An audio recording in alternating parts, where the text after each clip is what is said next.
Banat po ng mga tukmol. Eto po, sa post po 'to ng Pilipinas Today, Senator Bato bumoto lang, absent na ulit. Sabi raw ni Bato nung umattend siya, "Nahihiya na ako sa taong bayan na sige hanap sa'kin. I have to show up lalo na 'tong crucial moments na ito." Pagkatapos po ng botohan, news report, Senator Bato naglaho parang bula sa Senado matapos bumoto sa Senate presidency ni Cayetano.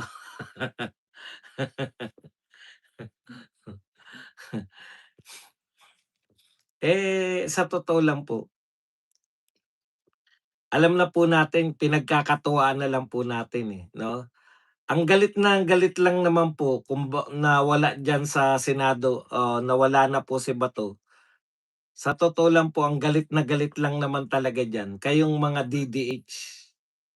Kami pong mga Duterte supporters natutuwa po kami kasi hindi na po madadagdagan yung, naipadala natin. Yung mga traidor na tao wala po kayong, maipapaliwanag sa'min.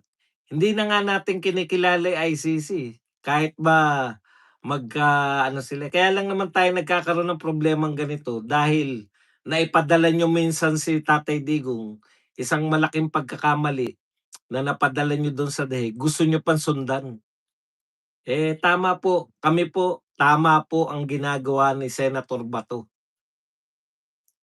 Hinahamon naman kayo. Puwede naman kayong dito magreklamo sa Pilipinas.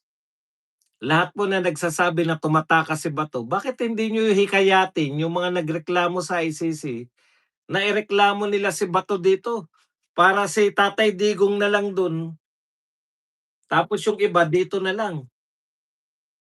Takang-taka nga ako sa inyo, eh.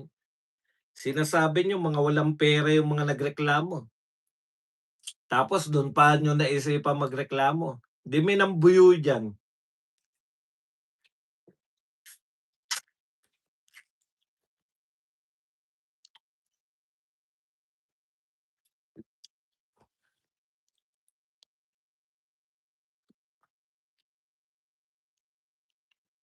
Sabi ni Bato, very willing siya rito magpakulong basta sa Pilipinas, sa korte natin.